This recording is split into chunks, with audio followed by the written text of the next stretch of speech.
إن الحمد لله نحمده ونستعينه ونستغفره ونؤمن به ونتوكل عليه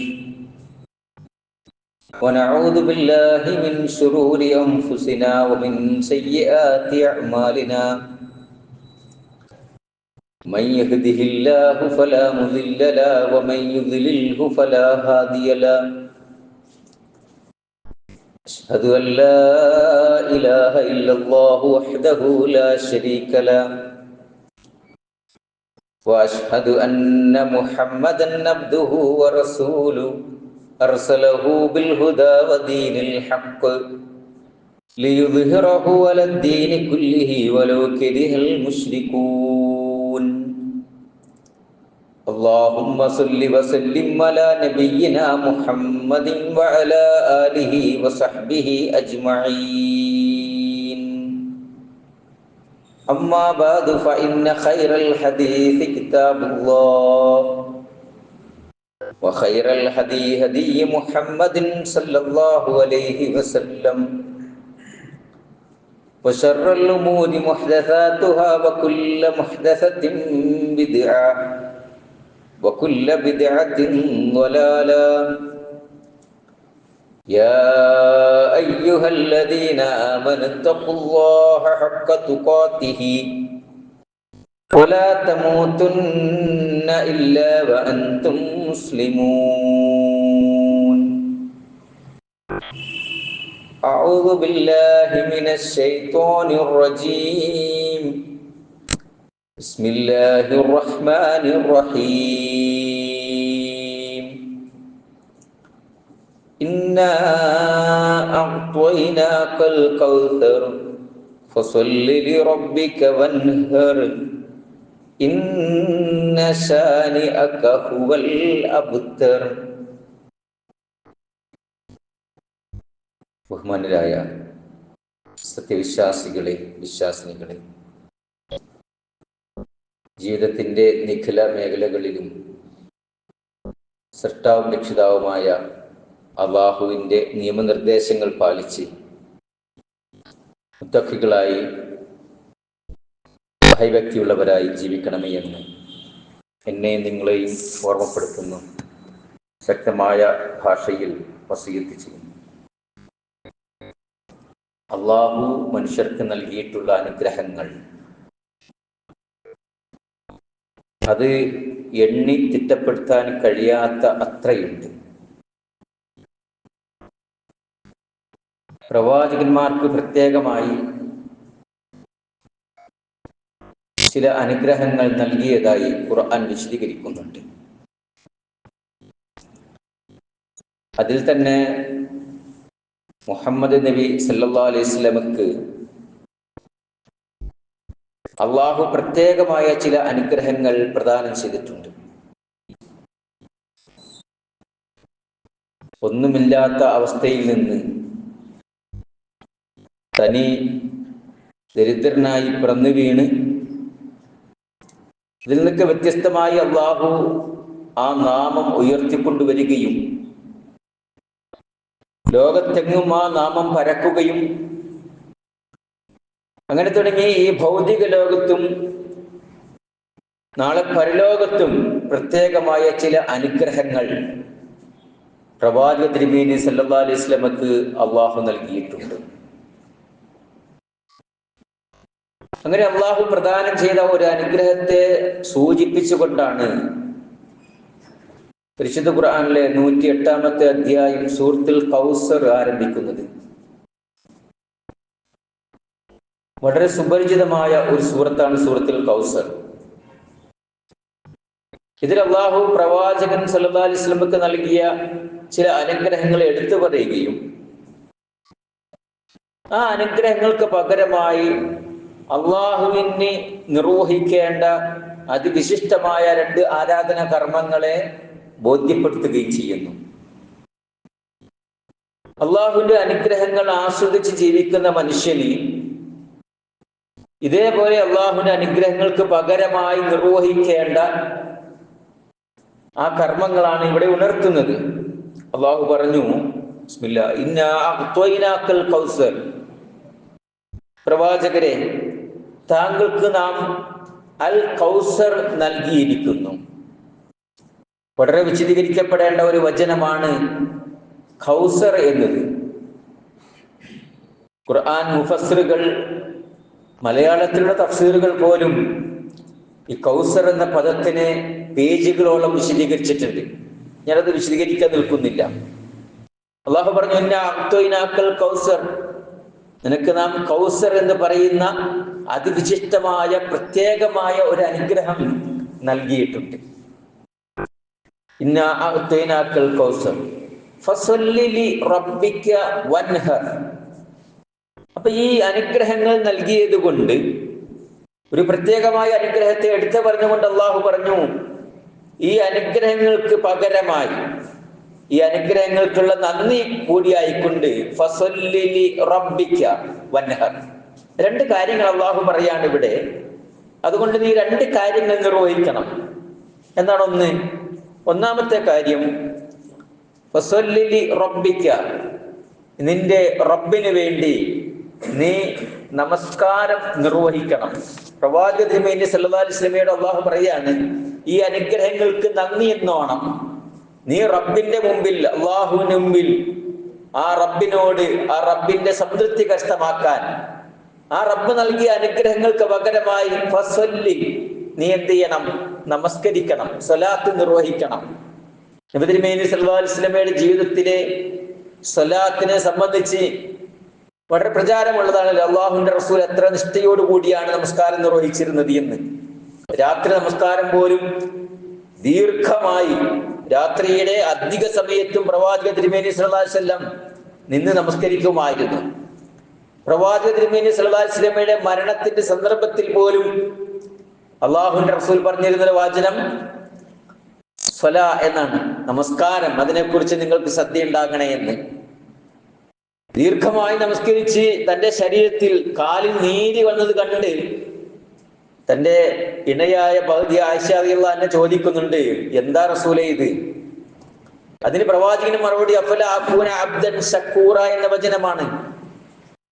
ഞാൻ അള്ളാഹുവിന് നന്ദിയുള്ള ഒരു അടിമയായി തീരട്ടെ എന്ന്. എല്ലാ നമസ്കാരങ്ങളും, തന്റെ സുന്നത്തും നിർബന്ധവുമായ നമസ്കാരങ്ങളിൽ വളരെയേറെ നിഷ്ഠ പ്രവാചക തിരുമേനി സല്ലല്ലാഹു അലൈഹി വസല്ലം പുലർത്തിയിരുന്നു. അത് അള്ളാഹുവിന്റെ കൽപ്പനയാണ്. ഫസല്ലി ലി, നീ എന്ത് ചെയ്യാ? നിന്റെ റബ്ബിന് വേണ്ടി നമസ്കാരം നിർവഹിക്കണമെന്ന്. ഇത് നമ്മളോട് കൂടിയുള്ള കൽപ്പനയാണത്. നമ്മുടെ ജീവിതത്തിലും അള്ളാഹുവിന്റെ റസൂൽ ശ്രദ്ധിച്ചതുപോലെ, നിഷ്ഠ പുലർത്തിയതുപോലെ, താല്പര്യം കാണിച്ചതുപോലെ നമസ്കാരത്തിന്റെ വിഷയത്തിലും നമ്മുടെ ജീവിതത്തിലും എന്ത് വേണം? ഈ നിഷ്ഠയും ഈ താല്പര്യവും ഈ ശ്രദ്ധയും ഒക്കെ ഉണ്ടാകണമെന്നാണ് അള്ളാഹു നമ്മോട് ആവശ്യപ്പെടുന്നത്. രണ്ടാമതായി അള്ളാഹു പറഞ്ഞു, വൻഹർ, നീ അള്ളാഹുവിന് വേണ്ടി, അവന്റെ സംതൃപ്തിക്ക് വേണ്ടി, അള്ളാഹുവിന്റെ തൃപ്തി കരസ്ഥമാക്കാൻ വേണ്ടി വൻഹർ, ബലിയറുക്കുകയും ചെയ്യുക. രണ്ട് കാര്യങ്ങളാണ് അള്ളാഹുവിടെ പറയുന്നത്. ഒന്ന്, ഈ അനുഗ്രഹങ്ങൾക്ക് പകരമായി നീ അള്ളാഹുവിന്റെ മുമ്പിൽ നമസ്കരിക്കുകയും, വൻഹർ, അവന് ബലിയറുക്കുകയും ചെയ്യുക. ബലികർമ്മം എന്നത് വളരെ മഹത്തായ, അതിശ്രേഷ്ഠമായ, അള്ളാഹുവിന്റെ അരികിൽ ഏറെ പ്രതിഫലാർഹമായ പുണ്യകർമ്മമായി ബലികർമ്മത്തെ കുറിച്ച് പറയുന്നുണ്ട്. ബലികർമ്മം എന്നുള്ളത് ഏതാണ്ട് പുതിയ കാലഘട്ടത്തിൽ ഉണ്ടായതല്ല. അത് മനുഷ്യാരംഭം മുതൽ തന്നെ ബലികർമ്മത്തെ കുറിച്ച് പറയുന്നുണ്ട്. പരിശുദ്ധ ഖുർആനിൽ 8-3 ബലികർമ്മത്തെ കുറിച്ച് പഠിപ്പിച്ചു തരുന്നുണ്ട്. ഒന്ന് നമുക്ക് അതിലൊന്ന് ആദം അലൈഹിസ്സലാത്തു വസ്സലാമിന്റെ സന്താനങ്ങൾ നടത്തിയ ബലികർമ്മമാണത്. സൂറത്തുൽ മാഇദയിലെ 27-ാമത്തെ ആയത്തിൽ ആദം നബി അലൈഹിസ്സലാത്തു വസ്സലാമിന്റെ സന്താനങ്ങൾ നടത്തിയ ബലികർമ്മത്തെ കുറിച്ച് ഖുർആൻ നമുക്ക് വിശദീകരിച്ചു തരുന്നുണ്ട്.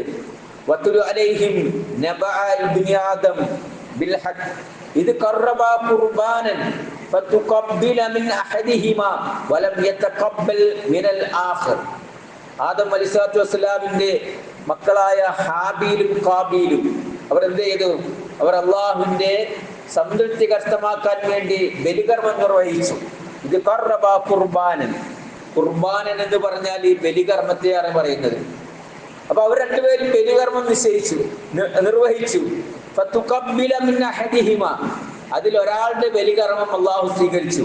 വലം യതഖബ്ബൽ മിനൽ ആഖിർ, മറ്റൊരാളുടെ ബലികർമ്മം അല്ലാഹു സ്വീകരിച്ചില്ല. ഖാല ഫതഖതുലന്ന, അപ്പൊ മറ്റൊരാൾ പറഞ്ഞു ഞാൻ നിന്നെ കൊന്നു കളയുക തന്നെ ചെയ്യും. ഖാല ഇന്നമാ യതഖബ്ബലുല്ലാഹു മിനൽ മുത്തഖീൻ, അവിടെ അള്ളാഹു പറയുന്ന ഒരു വചനമുണ്ട്, അത് വളരെ ശ്രദ്ധിക്കേണ്ട ഒരു വചനമാണത്. ആ മകൻ മറ്റൊരാളോട് പറയാണ്, ഒരു മകൻ മറ്റേ മകനോട് പറയുന്നത് ഇന്നമാ യതഖബ്ബലുല്ലാഹു മിനൽ മുത്തഖീൻ, അള്ളാഹു ഈ കർമ്മങ്ങൾ സ്വീകരിക്കുന്നത്, അത് ബലികർമ്മമാകട്ടെ മറ്റ് നന്മകളാകട്ടെ, അത് അള്ളാഹുവിന്റെ പ്രതിഫലം വേണമെന്ന് ഒരാൾ ആഗ്രഹിക്കുന്നുവെങ്കിൽ, ഞാൻ ചെയ്യുന്ന സൽക്കർമ്മങ്ങൾക്ക് അള്ളാഹുവിന്റെ അരികിൽ നിന്ന് എനിക്ക് പുണ്യം ലഭിക്കണം, പ്രതിഫലം ലഭിക്കണം, നാളെ പരലോകത്ത് ആത്യന്തികമായ അതിമഹത്തായ സ്വർഗം എനിക്ക് ലഭിക്കണമെന്ന് ഒരാൾ ആഗ്രഹിക്കുന്നുവെങ്കിൽ അവിടെ അള്ളാഹു അടിവരയുന്നത് ഇന്നമാ യതഖബ്ബലുല്ലാഹു മിനൽ മുത്തഖീൻ, അള്ളാഹു ഈ കർമ്മങ്ങളൊക്കെ സ്വീകരിക്കുക മിനൽ മുത്തഖീൻ, മുത്തഖികളായ ആളുകളിൽ നിന്ന് മാത്രമാണ്. അള്ളാഹുവിനെ സൂക്ഷിച്ച് ജീവിക്കുന്ന, ജീവിതത്തിന്റെ എല്ലാ മേഖലകളിലും അള്ളാഹുവിന്റെ കൽപ്പനകളെ ശ്രദ്ധിക്കുന്നവരിൽ നിന്നാണ് അള്ളാഹു കർമ്മങ്ങൾ സ്വീകരിക്കുക. ഒരാള് എല്ലാ ഹറാമുകളും ചെയ്യുന്നു, ജീവിതത്തിൽ എല്ലാ ഹറാമുകളും ചെയ്യുന്നു, പക്ഷേ ചില നന്മകളിൽ അയാൾ വ്യാപൃതനാണ് എന്ന് വിചാരിക്കുക. അയാൾ ഹറാമുകൾ ചെയ്യുന്നു, പക്ഷേ ചില നന്മകളിൽ വ്യാപൃതനായിരിക്കുന്നു. അത്തരം ആളുകൾ മുത്തഖികളല്ല, അത്തരം ആളുകളുടെ കർമ്മങ്ങളെ അള്ളാഹു സ്വീകരിക്കുകയില്ല. അപ്പൊ എല്ലാ മേഖലകളിലും, അയാളുടെ സാമ്പത്തിക മേഖല, സാമൂഹിക മേഖല, കുടുംബ പശ്ചാത്തലം, അവിടെയൊക്കെ അയാൾ ശ്രദ്ധിക്കേണ്ട കാര്യങ്ങൾ ശ്രദ്ധിച്ച് ജീവിക്കുമ്പോഴാണ് ഒരാളുടെ കർമ്മങ്ങളെ അള്ളാഹു സ്വീകരിക്കുക. ഇന്നമാ യതഖബ്ബലുല്ലാഹു മിനൽ മുത്തഖീൻ, തീർച്ചയായും അള്ളാഹു മുത്തഖികളിൽ നിന്നാണ് കർമ്മങ്ങൾ സ്വീകരിക്കുക. രണ്ടാമതൊരു ബലികർമ്മത്തെ കുറിച്ച് ഖുർആൻ പഠിപ്പിക്കുന്നുണ്ട്. അത് സൂറത്തുൽ ബഖറയിലെ 67-ാമത്തെ ആയത്തിൽ നമുക്ക് ഇങ്ങനെ വായിക്കാം. അത് ബനൂ ഇസ്രായേൽ സന്തതികളുമായി ബന്ധപ്പെട്ട് ഖുർആൻ ഒരു ചരിത്രം വിശദീകരിക്കുന്നുണ്ട്. മൂസാ നബി അലൈഹി വസല്ലം കടന്നു വരുന്ന ബനൂ ഇസ്രായേൽ ജനത, അവരെ ഒരു പശുക്കുട്ടി അല്ലെങ്കിൽ ഒരു കാളക്കുട്ടിയെ ആരാധിക്കുന്ന അവസ്ഥയിൽ വന്നു. അപ്പൊ അതിൽ നിന്ന് അവരെ പിന്തിരിപ്പിക്കാനും അവര് അകപ്പെട്ടുപോയ തിന്മയിൽ നിന്ന് രക്ഷപ്പെടുത്താൻ വേണ്ടി മൂസാ നബി അലൈഹി വസല്ലം ആ ജനതയോട് പറയുന്ന ഒരു കൽപ്പന ഖുർആൻ വിശദീകരിക്കുന്നുണ്ട്. വൈദ് ഖാല മൂസാ ലിഖൗമിഹി, മൂസാ നബി തന്റെ ജനതയോട് പറഞ്ഞ സന്ദർഭം, ഇന്നല്ലാഹ യഅ്മുറുക്കും അൻ തദ്ബഹു ബഖറ, അല്ലാഹു നിങ്ങളോട് അൻ തദ്ബഹു ബഖറ, ഒരു പശുവിനെ അറുക്കണമെന്ന് അല്ലാഹു കൽപ്പിച്ചിരിക്കുന്നു. ഖാലു അത്തത്തഖിദുനാ ഹുസുവ, അവർ പരിഹാസത്തോട് ചോദിച്ചു, എന്താ നിന്നെ ഞങ്ങളെ പരിഹസിക്കുകയാണോ? അവർ അതിനൊരുപാട് ഒഴിവ് കഴിവുകൾ പറഞ്ഞു, മാറാൻ വേണ്ടി ശ്രമിച്ചു. ഖാല അഊദു ബില്ലാഹി അൻ അകൂന മിനൽ ജാഹിലീൻ, ഞാൻ ജാഹിലീങ്ങളിൽ പെട്ടുപോകുമെന്ന് ആലോചിച്ച് ഞാൻ അള്ളാഹുവിനോട് രക്ഷ തേടുന്നു എന്ന് മൂസാ നബി പറയുന്നുണ്ട്. അവർ ആ ജനത പരമാവധി ആ കർമ്മത്തിൽ നിന്ന് മാറി നിൽക്കാൻ വേണ്ടി ശ്രമിച്ചു. പക്ഷെ അള്ളാഹുവിന്റെ കൽപ്പന അവരങ്ങനെ ചെയ്യുമായിരുന്നില്ല. പക്ഷെ അവർ ആ കൽപ്പന ശിരസാ വഹിച്ചു. അവിടെയും ഒരു ബലിയെ കുറിച്ച് ഖുർആൻ പരാമർശിക്കുന്നുണ്ട്. മനുഷ്യൻ ജീവിതത്തിൽ ബലിമൃഗങ്ങൾ എന്ന് പറഞ്ഞാൽ, ഈ മൃഗങ്ങൾ എന്ന് പറഞ്ഞാൽ മൃഗങ്ങളോട് അതിരറ്റ സ്നേഹവും കാരുണ്യമുള്ളത് തന്നെയാണ് ഇസ്ലാം. അതൊരു സമൂഹമാണ് എന്നും, ബലിമൃഗങ്ങൾ സമൂഹമാണ് എന്നും, മൃഗങ്ങൾ സമൂഹമാണ് എന്നും, അവർ അള്ളാഹുവിനെ സ്തുതിക്കുന്നുണ്ട് എന്നും അവർ അള്ളാഹുവിനെ ഓർക്കുന്നുണ്ട് എന്നൊക്കെ ഖുർആൻ വിശദീകരിക്കുന്നുണ്ട്. മൃഗങ്ങളോടുള്ള കാരുണ്യത്തെ കുറിച്ച്, പക്ഷികളുള്ള കാരുണ്യത്തെ കുറിച്ചൊക്കെ അള്ളാഹു പറയുന്നുണ്ട്. പക്ഷെ എല്ലാ മൃഗങ്ങളും ഒരേപോലെയല്ല. ചിലതെന്താണ് അള്ളാഹു നിശ്ചയിച്ചിട്ടുള്ളത്, അത് മനുഷ്യർക്ക് തന്നെയും അവന്റെ ജീവിതത്തിൽ ഭക്ഷണമായി ഉപയോഗിക്കാൻ കൂടിയുള്ളതാണത്. ഇപ്പൊ ലോകത്ത് ഭക്ഷണത്തിന് വേണ്ടി അറുക്കപ്പെടുന്ന മൃഗങ്ങളുടെ എണ്ണം ഒന്ന് പരിശോധിച്ച് നോക്കൂ. ഓരോ ദിവസവും എത്രമാത്രം മൃഗങ്ങളാണ് അറുക്കപ്പെടുന്നത്, അത് മനുഷ്യർ ഭക്ഷിച്ചുകൊണ്ടിരിക്കുന്നത്, അല്ലെ, ഭക്ഷണശാലകളിൽ അറുക്കപ്പെടുന്നത്, എങ്ങനെ തുടങ്ങി ധാരാളം കയറ്റി അയക്കപ്പെടുന്നത്, വിദേശ രാജ്യങ്ങളിലേക്ക് കയറ്റി അയക്കപ്പെടുന്ന മാംസത്തിന്റെ അളവ് എത്രയാ? ഇപ്പൊ മനുഷ്യനെ അള്ളാഹു സൃഷ്ടിച്ചിട്ടുള്ളത് ചില ഭക്ഷണങ്ങൾ കഴിക്കാൻ പാകത്തിലുള്ളത് കൂടിയാണ്. അപ്പൊ ആ നിലക്ക് അള്ളാഹു അനുവദിച്ചിട്ടുള്ള ഒരു ഭക്ഷണമാണ് മൃഗങ്ങളുടെ മാംസം എന്നുള്ളത്. അവിടെ അള്ളാഹു പറഞ്ഞു, നിങ്ങൾ എന്ത് ചെയ്യണം? ഇത് അള്ളാഹുവിന്റെ മാർഗത്തിൽ ഒരാൾ ബലി നൽകുന്നുവെങ്കിൽ, ഒരു മൃഗത്തെ ബലിയറുത്ത് നൽകുന്നുവെങ്കിൽ അതിൽ മഹത്തായ പ്രതിഫലമുണ്ട് എന്ന് ഓർമ്മപ്പെടുത്തുകയും ചെയ്തു. അപ്പൊ അതുകൊണ്ട് ലോകാരംഭം മുതൽ തന്നെ ബലി എന്നുള്ളത്, മൃഗങ്ങളെ അറുത്ത് ബലി നൽകുക എന്നത് മനുഷ്യർ നിശ്ചയിച്ചിട്ടുള്ള ഒരു കർമ്മമാണത്. പക്ഷേ ചില അറിവില്ലാത്ത ജനങ്ങൾ ഈ ബലിയെ തെറ്റായ മാർഗത്തിൽ പിന്നീട് വിനിയോഗിച്ചു. അവർ വിചാരിച്ചത് ഒരു മൃഗത്തെ ബലിയെറുക്കുമ്പോൾ അതിന്റെ രക്തമാണ് രക്ഷിതാവായ അള്ളാഹുലേക്ക് എത്തുന്ന വിശ്വസിച്ച ആളുകളുണ്ട്. ഇപ്പൊ മക്കയിലേക്ക് ബഹുദൈവാരാധകരായ ആളുകള് ബലിയെറുത്തിട്ട് അതിന്റെ രക്തം കയ്യിൽ തേച്ച് അത് കാബാലയത്തിൽ ഇങ്ങനെ തേച്ച് പിടിപ്പിക്കുമായിരുന്നു അത്രേ. അപ്പൊ അതിനെയൊക്കെ അനുസ്മരിച്ചുകൊണ്ട് അള്ളാഹു ഒരിക്കൽ പറഞ്ഞു,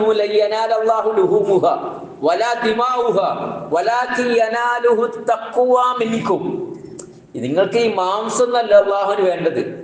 ഒരു മൃഗത്തെ നിങ്ങൾ അടുത്ത് നൽകുമ്പോ അതിന്റെ മാംസം അള്ളാഹുവിന് വേണ്ട, അതിന്റെ രക്തവും അള്ളാഹുവിന് വേണ്ട, അതിന്റെ രക്തവും അള്ളാഹുവിന് വേണ്ട. നേരെ മറിച്ച് ഒരു സമർപ്പണമാണ് അള്ളാഹു ഇവിടെ പറയുന്നത്. മനുഷ്യൻ അവൻ ഇഷ്ടപ്പെട്ടത് അള്ളാഹുവിന്റെ മാർഗത്തിൽ നൽകാനുള്ള ഒരു സമർപ്പണമാണ് ബലി.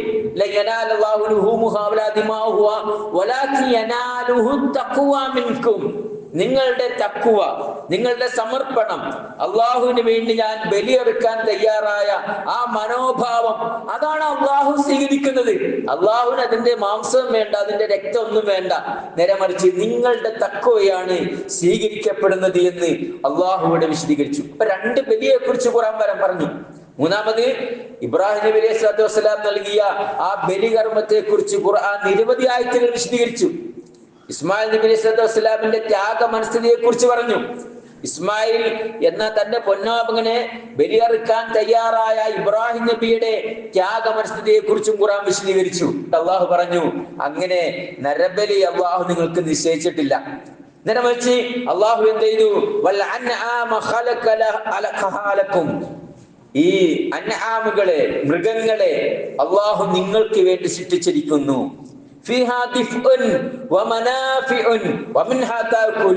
അവിടെ നിങ്ങൾക്ക് ഒരുപാട് ഉപകാരങ്ങളുണ്ട്, കുറെ ഗുണങ്ങളൊക്കെ അതിനൊക്കെ ഉണ്ട്. നിങ്ങൾ അതിൽ നിന്ന് ഭക്ഷിച്ചു കൊള്ളുകയും ചെയ്യുക.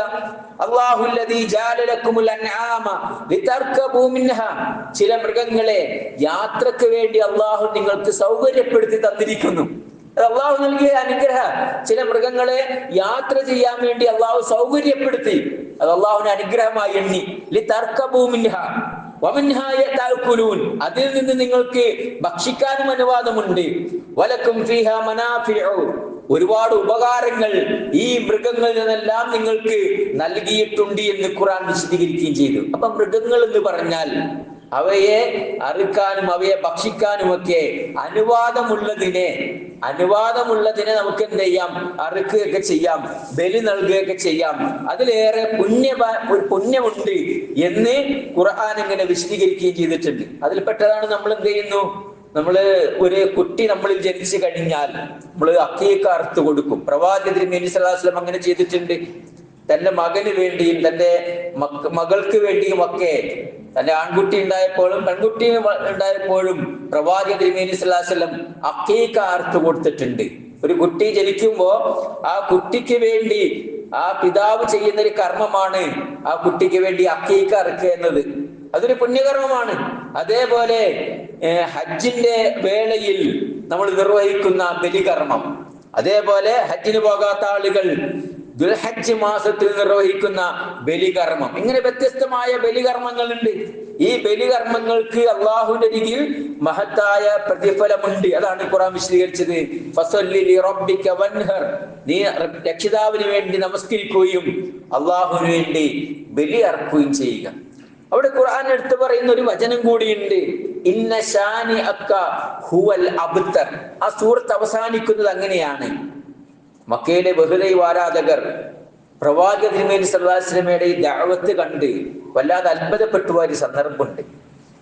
അങ്ങനെ പ്രവാചകൻ ഇങ്ങനെ വല്ലാത്ത രീതിയിൽ ഇങ്ങനെ വളർന്നു വന്ന് വരുമ്പോ പ്രവാചകൻ തിരുമേനി സ്വല്ലല്ലാഹു അലൈഹി വസല്ലമയെ സംബന്ധിച്ച് ബഹുദൈവ ആരാധകർ പറഞ്ഞു വരുത്തി ആക്ഷേപിച്ച വചനമാണ് ഖുർആനിലൂടെ പറഞ്ഞത്. അതങ്ങനെ അവർ പറയുമായിരുന്നു. പ്രവാചകൻ തിരുമേനി സല്ലല്ലാഹു അലൈഹി വസല്ലമക്ക് 2 ആൺകുട്ടികൾ ഉണ്ടായി. ഒന്ന് ഖാസിം, രണ്ടാമത്തേതും അബ്ദുള്ള. ഈ 2 ആൺകുട്ടികളും വളരെ ചെറുപ്പത്തിലെ തന്നെ മരണപ്പെട്ടു പോയി. അപ്പൊ അവരിങ്ങനെ പറയുമായിരുന്നു, ഇത് നിലം പൊത്താറായ ഒരു വൃക്ഷമാണത്, ആൺകുട്ടികളില്ല. മുഹമ്മദിന് ആൺകുട്ടികളില്ലല്ലോ, അതുകൊണ്ട് മുഹമ്മദിന്റെ മരണത്തോടു കൂടി ഈ ആദർശം നിലം പൊത്തും ഇല്ലാതാകുമെന്ന് അവർ പറയുമായിരുന്നു. അതിനെയാണ് ഖുർആനിലൂടെ പരാമർശിക്കുന്നത്. അവർ പറഞ്ഞിരുന്നത് ഇന്ന ശാനിഅക ഹുവൽ അബ്തർ, നബിയെ കുറിച്ച് അബ്തർ എന്ന് പറയുമായിരുന്നു. ധാരാളം ഹദീസുകൾ നമുക്ക് കാണാം അവർ ഉപയോഗിച്ചൊരു വാക്ക്. മുഹമ്മദ് ആരാ? അബ്തറാണ്. അത് കുറ്റിയറ്റുപോയവനാണ്, നിലമ്പത്താറായവനാണ്, ഭാവി ഇല്ലാത്തവനാണ് എന്നൊക്കെയാണ് അബ്തറിനർത്ഥം. അപ്പൊ ഇതാണ് മുഹമ്മദ് വരാനിരിക്കുന്നത് അങ്ങനെയാണ്. മുഹമ്മദിന്റെ മരണത്തോടു കൂടി ഈ ആദർശവും ഈ ദീനുമൊക്കെ ഇല്ലാതാകുമെന്ന് അവർ പറയുമായിരുന്നു അത്രേ. ആ ഖുറൈശികളുടെ ആക്ഷേപത്തെ പരാമർശിച്ചുകൊണ്ട് അള്ളാഹു പറഞ്ഞു, ഇന്ന ശാനിഅക ഹുവൽ അബ്തർ. ഈ ആദർശമോ അല്ലെങ്കിൽ മുഹമ്മദ് നബി സല്ലല്ലാഹു അലൈഹി വസല്ലമയോ അബ്തറാകുന്നില്ല, അത് ഇങ്ങനെ നഷ്ടപ്പെട്ടു പോകുന്നില്ല, അത് കുറ്റി